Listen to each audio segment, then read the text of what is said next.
So it's like, if I could do all of these things for another company that I don't own and I was so passionate about and committed to, imagine what I could do for myself. It's completely different, right? Because I came from this big box organization, but I was just like, let's do it. And if it doesn't work out, I did more than what 4% of people actually do, which is act on their action. Welcome to the Wear, Wag, Repeat podcast. I'm Tori Mystic. As a dog mom lifestyle expert, blogger, and business owner, I love talking to other women in the pet industry and sharing their advice with you every week. Sit, stay, and listen to the latest episode.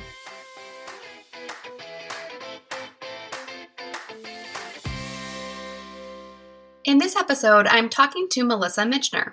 She's the founder of the Harlem-based grooming and pet care facility, the Bark Shoppe. Melissa has such an inspiring story about launching her business in just 90 days, using only her personal savings to do so. Since the day she started, community engagement and customer service have been extremely important. I love how outgoing and, to be honest with you, scrappy she was about getting the word out about her business in the first few years. After hearing her stories, I think that you'll be inspired to get out there and tell everyone that you can find about your business. Melissa is also an amazing advocate for inclusion and diversity. She works with many programs that empower young people to avoid involvement in the criminal justice system through career training and education. Melissa told me that it's important to her to speak out about her experience as a business owner in the pet industry because she can inspire people who didn't even know this career path was an option for them. As you know, I love to support women pursuing their dreams to work alongside their dogs. One of the places that I've created a community around that is the Wear, Wag, Repeat Labs Facebook group. This private group is a great place to experiment with new ideas you have for your pet business and connect with other women in the industry. Request to join today by searching Wear, Wag, Repeat Labs on Facebook. Just go to Facebook and type in the search bar, Wear, Wag, Repeat Labs, and you will find us. Melissa Mitchner is the CEO and founder of the Bark Shoppe, located in Harlem, New York. She has over a decade of experience in business management and expansion. Prior to entering the pet care industry, she worked for Best Buy, one of the largest retail companies in the nation, and was responsible for hiring over 6,000 people. Since starting the Bark Shoppe, her business has been named one of the top pet grooming salons in all of New York City, been featured on Fox Business, Good Morning America, and various other media outlets. Melissa is passionate about creating a space for diversity and inclusion in underserved communities. She's a founding member of the nonprofit Take Care of Harlem and also serves on the junior board of the Food Bank of New York City. Hi, Melissa. Hi, how are you? I'm good. How are you today? I'm feeling super pumped.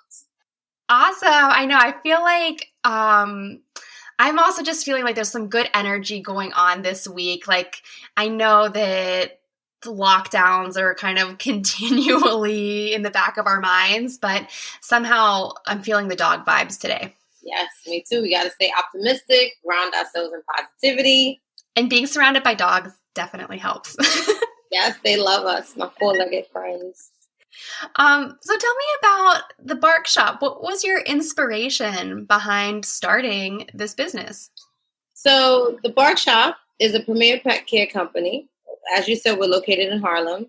I think a lot of people will be shocked to know that I opened my business in 90 days. And I came up with the concept in the living room of my project apartment while watching a reality hair show called Chicago-licious. It's like Jersey-licious on Wii. And on the episode, this woman was saying where she took her dog, how much she loved it. And immediately a light bulb went off. I started looking up the industry. I was like, this is super cool. I just decided in 90 days to jump in. I never grew up with a dog. I didn't know anything about dogs. If you met me 8 years ago, I would not be picking up pee or poop at all. Like, I wasn't even like thinking about dogs. And I just was like, I'm going to do this. My family thought I was having a complete nervous breakdown. I had left Best Buy. I was in college to finish my degree in middle and high school education. And I remember having a meeting with my mom and my grandmother and my friends. And I'm like, yeah, I'm going into the dog industry. And they're like, what? What are you talking about? And I was like, listen, I'm emptying my savings. I'm going to do this. I found a place. So I saw that in May. I signed a lease in June. I enrolled in grooming school in June. We grand opened in August. And 8 years later, we have the Bark Shoppe. That is amazing. You just had this fire lit within you that you're like, I have to do this.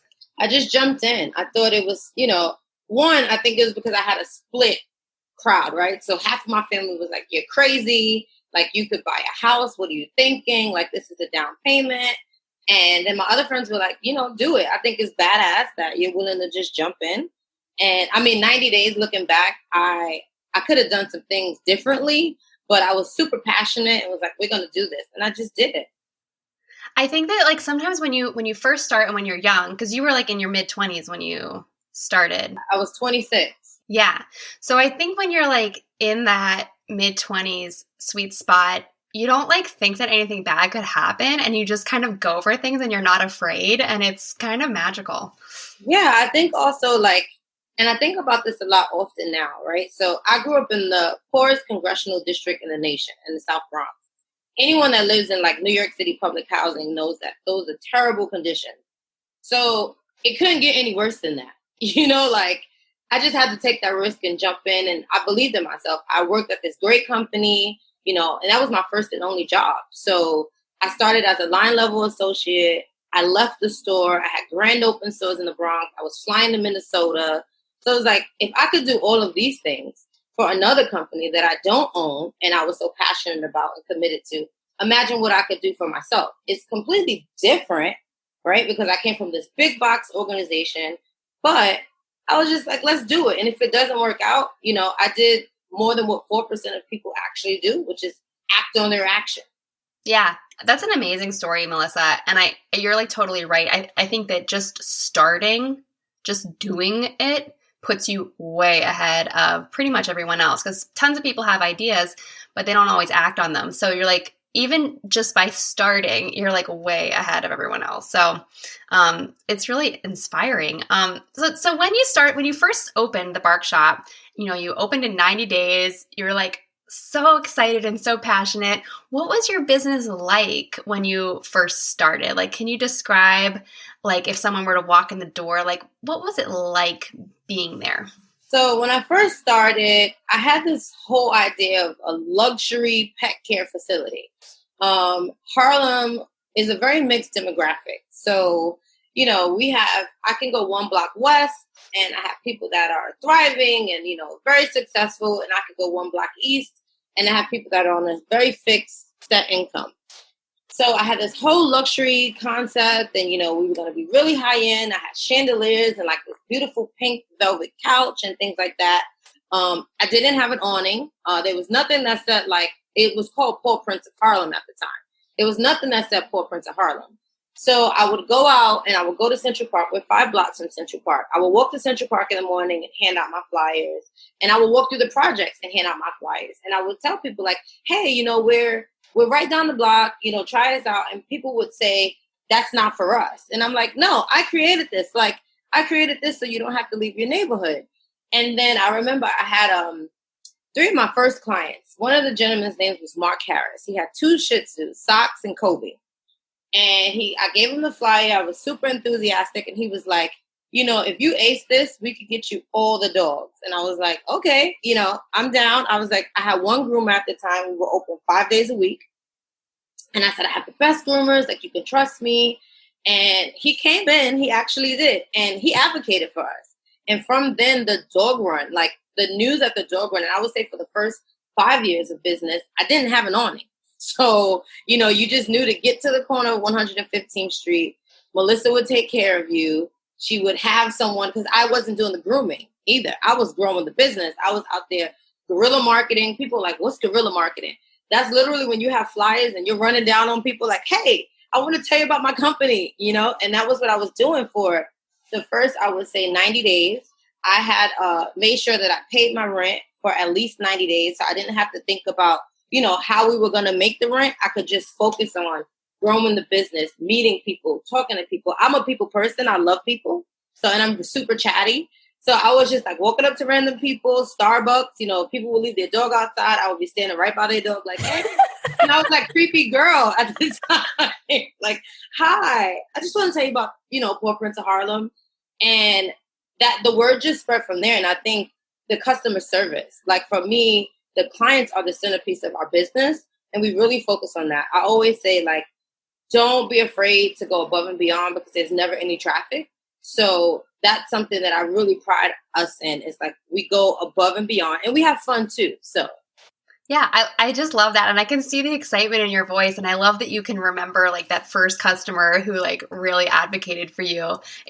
I can tell that like how important your customers are to you, that like you remember his name and the whole story and everything. And you mentioned that like when you were kind of walking around like certain areas of your neighborhood and the projects that you got kind of a mixed reaction. Like some people didn't think this was a great idea and, were worried that it was, maybe a start of gentrification in the neighborhood. So why did you think it was important for you to still base your business in Harlem despite some of that criticism? So interestingly enough, I think it was like my 3rd year anniversary. It was like a little running joke about landlords and kind of the tenants in the building. They were like, we didn't think you were going to make it. And I was like, what? And they were like, yeah, there have been like 10 other businesses there. So I'm actually the longest business that's been in that space. And I actually opened the Bark Shop because when I lived in the South Bronx and when I moved to Harlem, I never did anything in my community. I always went to the Upper East Side and the Upper West Side because I thought that that's where I would get the best service. I didn't have to deal with attitudes, things like that. So when I opened, I noticed that the neighborhood was changing. And immediately I thought, how great would it be for me to serve people that look like me, right? But also be an example and become a pillar in the community to let people know, like, hey, there's this young girl, I grew up in the projects, so I can completely relate. I didn't have $1 million. No one in my family said, here, just try this idea out. I literally emptied my savings and said, let's do it. So I really wanted to connect with everyone. And I always say, I don't care if you spend $1 or $1 million. I want you to feel good. Even if you don't spend anything, right? Even if you don't have a dog or a cat and you just say, hey, I know a place, because that happens all the time. I have a lot of people in the neighborhood. They know me. A lot of my friends say, oh, I'm the mayor. Like they make a joke about it because I talk to everybody.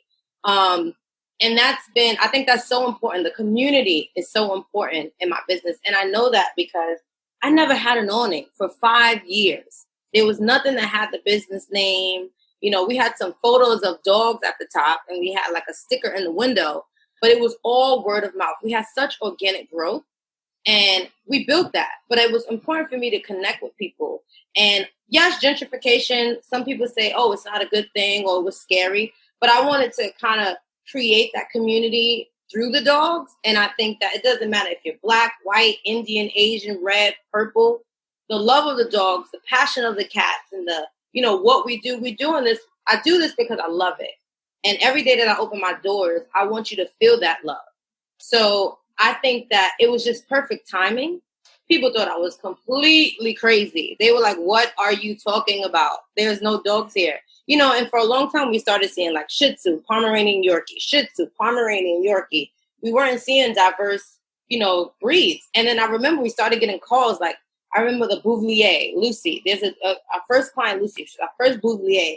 And I'm on Google, right? Like, I said, can you hold for 1 second? I'm like, can I place you on hold for 1 second? And I'm like, hey, John, do you know how to groom a Bouvier? And he's like, yeah, I could do it. And then I was like, yeah, we can take you, So it was such a great learning experience. I would say opening the Bark Shop has been one of the best experiences of my lifetime.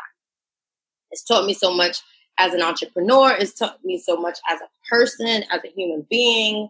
And I think even with the climate today, I'm so restored, my faith in humanity, and the diversity of our clientele and the outpouring love. And, we're going through a traumatic experience right now, with the pandemic.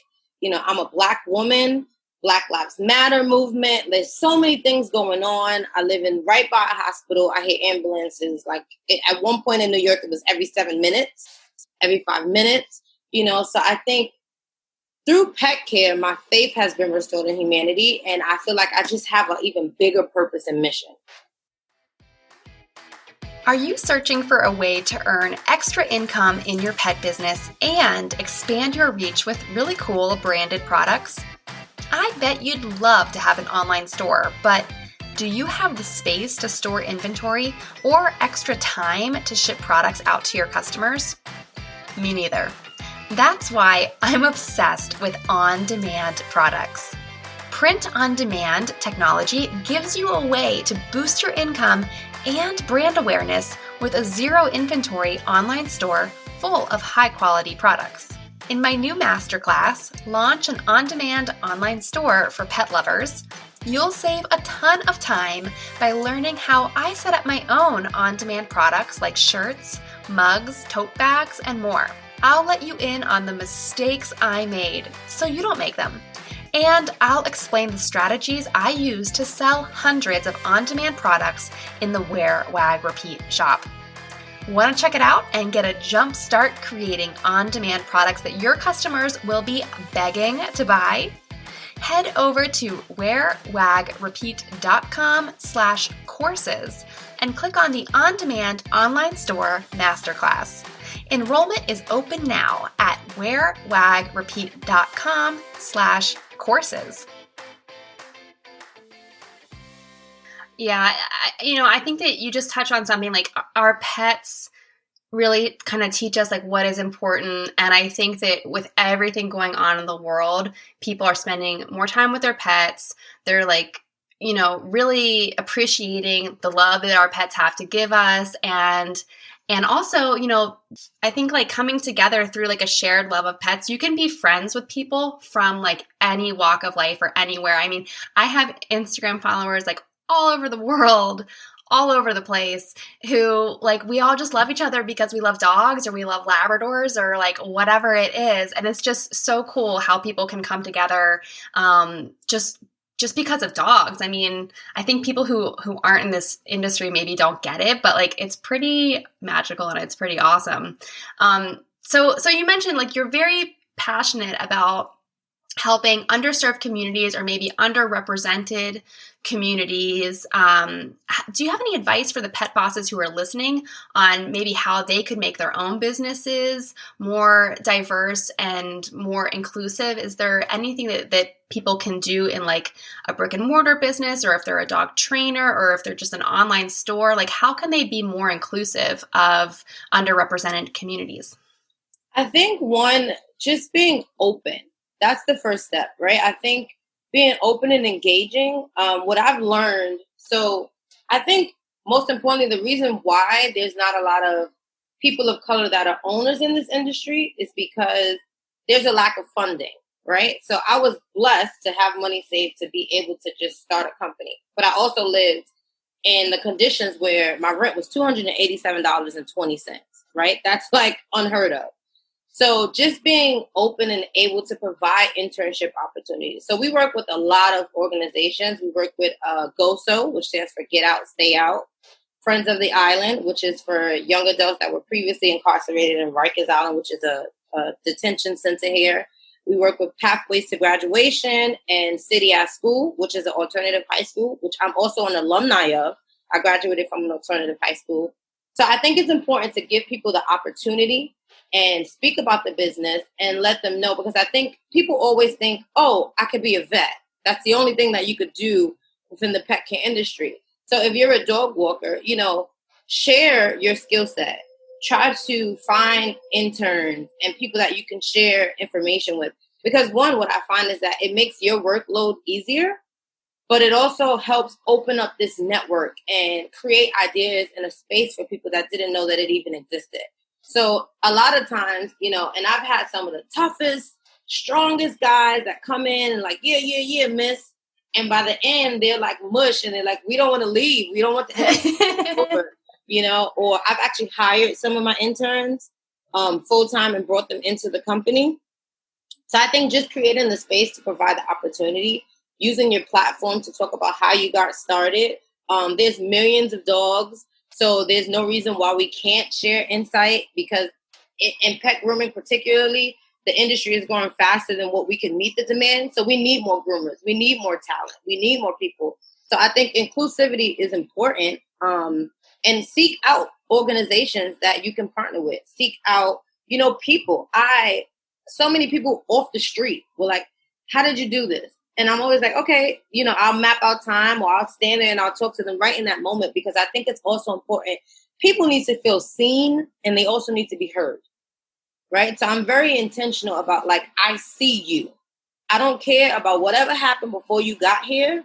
I see you for who you are, and we're going to make this chapter in your story. We're going to create it together. So I always say, like, you meet me 50% and I'll meet you the other 50%. But when you come in this building, I need you to give 110%.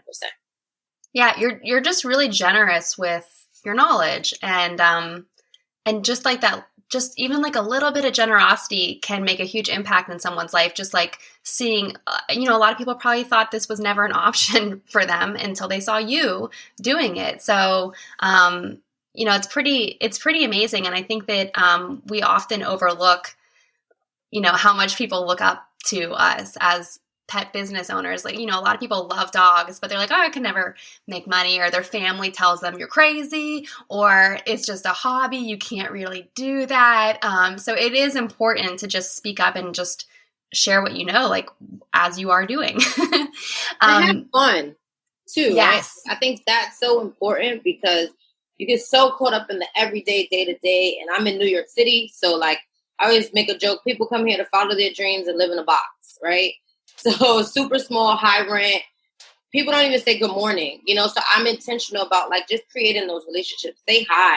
I always say a smile will get you a long way, because that's welcoming. Just that smile is, like, if I smile at someone, they're going to smile back, right? Or they're going to be like, she's kind of weird. But, and then I'll just wave and say, like, I'm just saying hi, because it's important, and it breaks the barrier. At the end of the day, we're all human. We all want to be connected, seen, and heard. So. Yeah, you make me think of, like, I was just at the park the other day and someone, like, waved at the group of dog owners and they were like, hi. And I waved back, hi. And everyone was like, do you know them? And I was like, no, I'm just saying hi. Why not?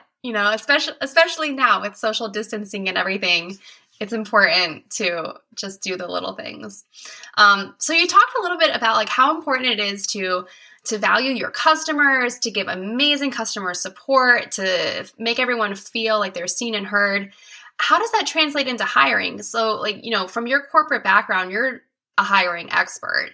How do you, what are some of your hiring practices, or, what are some of your best tips for how to hire a really good team who can deliver on, the kind of customer service that you do personally? So, first things first, with grooming particularly, you have to groom a dog first. I have to see the quality of the haircuts that you can do. But after that, I want to know about the person. I want to know about, what's your vision? So, I always ask, what's your 3-year plan? Where do you see yourself next year? And a lot of times people are shocked because they sometimes don't even think about it, or they haven't even gotten that far. So I always want to know the intentions of the person and what goals, so we can kind of tailor their experience towards that. So I work with a lot of groomers that they want to open their own businesses eventually, right? And I always say, if you're in the same position that you were in the next year, then I failed you as a leader. So we really work on, like, what are your plans? What are your goals? And how can we help you with that? I ask, just certain questions about how often were you late? I'm a stickler for time and attendance. Anybody that's ever worked with me will say, that's one thing that I don't waver on. 50% of the job is coming to work on time. So how often are you late? Are you a morning person? Are you, an afternoon person? Because I never want to set people up to fail, right? So if I know that you're an afternoon person, I'm not going to schedule you at 7 a.m. It just doesn't make sense. So just really getting to know the person, understanding their lifestyle, their goals, and do they fit into the goals of the business. I would say earlier on, I was hiring just to fill the need to grow the company. And now I'm a lot more intentional about the people I bring in the space.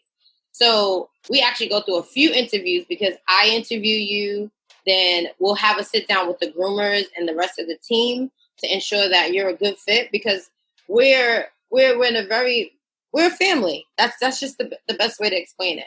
So I want to make sure that, you're a good extension of our family. And, I never want to set anyone up to fail. So I want to make sure that you align with our core values and our beliefs. And that's pretty much it. So what happens if someone turns out to not be a good fit? I think that a lot of, especially women business owners, can be a little bit paralyzed by fear of having to let someone go. It's very confrontational. A lot of people want to avoid that. What's the best way to talk to someone if they're not really a good fit? So it's actually the part of my job that I hate the most, but it has to be done, right? Because what I say is, when you don't deliver, you impact everybody in this space, right? So I have to have those conversations, and essentially, I'll be very upfront and I'll say, hey, we're noticing these things happen. We have a lot of systems in place, so that's also important. We document a lot of things. So, depending on the circumstance, hey, you were late. So if you're late twice, you're fired. It's tough, and that goes for interns. I go for staff members. I've never been late in the 8 years that I've been open. So I always say people are late for one of two reasons. They don't respect where they work, or they don't respect the people that they work with. So I don't waver on that. And everyone in the beginning says, oh, yes, it's no problem, whatever. I don't make excuses. I don't live in excuses, right? We're in the business of solving other people's problems, particularly in the service industry. We can't be late. That doesn't happen. So generally, people usually know when they're doing wrong. They just want to see how long it's going to be before you bring it up. Yeah, how far they can get with it. Yeah. Mm-hmm. So I don't have a problem with letting people go, because I understand that holding on to the wrong person will actually compromise and crush your business. So for me, it's like, it's not working. We'll have that conversation. If you don't deliver on what you said, unfortunately, today will be your last day. Yeah, you mean business. But it is your business. You have to take it seriously. Absolutely. It's my baby. And again, I don't think that people consciously think about how their actions affect everybody else in that business, because they don't say, oh, Melissa was late or Tori didn't deliver. They say, the Bark Shoppe, they're not on time. Exactly. Canceled on me or things like that. And we can't have that. Yeah, exactly. Well, so that's your least favorite part of your job. We cannot end on that note. Tell me what your favorite part of your job is. So my favorite part of the job, I have so many favorites. Developing people, right? So I always say that I'm a curator of opportunities, and we use this platform for people to bring out the best in them. So someone that worked with me previously said, there's the olive and the olive oil. Melissa's going to squeeze the oil out of the olive. So that made me proud, because when you leave from the Bark Shoppe and go on to do whatever, you should be better than you came in. I love when people are so surprised and they love their pets' haircuts. Or I love when we do a lot of community events. So we're actually having our community barbecue this year again on August 1st, where we feed the community and everything is free. And I think just the outpouring love of the people that come, and they're like, we rooting for you. I don't have a dog, I don't have a cat, but we tell people about you, or they're like, go down the block and go see Melissa, things like that. I really value and appreciate that. And I think just the dogs, I think they really changed me. I never thought that this was something that I would be doing. And my interns, the dogs, like, they just make you happy. They just know. And I love cats too, because I feed cats in the house. So I think when I get to interact with cool cats, because I've had some experiences with some crazy cats. Yeah. When I get to interact with cool cats, and it's like, wow, I'm doing something that I love. It's not easy, but I get to wake up every day and actually enjoy what I do. So those are the great things for me. And sometimes I'll stand across the street from my business and I'll look from different angles, and I'm like, wow, we created that. That gives me the chills. That makes me tear up thinking about you standing out there looking at that. That's amazing. Yeah, I'm like, we did that. I sometimes, I have to, it's important for me to have like a good self-talk game too. And it's like, you did that, girl. Even now as I'm going to talk to other people about my company and things like that, I did this for 8 years by myself. I'm a solo founder. I didn't have any investors. I didn't know anything about the industry. I literally, like Drake said, started from the bottom. Now we're here. I started from the bottom and now we're here. So yes, I love it. That's amazing, Melissa. Well, thank you so much for sharing your story, your advice, your experience with all of us today. This has been an amazing interview. Tell everyone where they can find you online to keep in touch and learn more. Yeah, so you can definitely follow us on Instagram at the Bark Shoppe. It's TheBarkshoppe. We're trying to get to 10,000 so we could get some new features and things like that. So follow us. And then definitely you can visit us on our website, www.thebarkshoppe.com. 2 P's and an E in shop. We have great products. We have great things coming in the future. So definitely, you can visit us for our products and things like that and just stay in touch. Yeah. Well, thank you again so much for being on the show. Thank you for having me, Suri. Have a great day. What did you like most about this episode? Find me on Instagram at TMystic and let me know what intrigued you or what questions you have about starting or growing your own dog-inspired business. You can also screenshot this episode and tag me in your stories. I love to see who is listening out there. Some of the best conversations happen after the episode, right? So track me down over on Instagram or join the Wear, Wag, Repeat Labs Facebook group to connect with other dog-obsessed entrepreneurs. And as always, you can find all the links and resources discussed in this episode at wearwagrepeat.com/podcast. See you back here next week.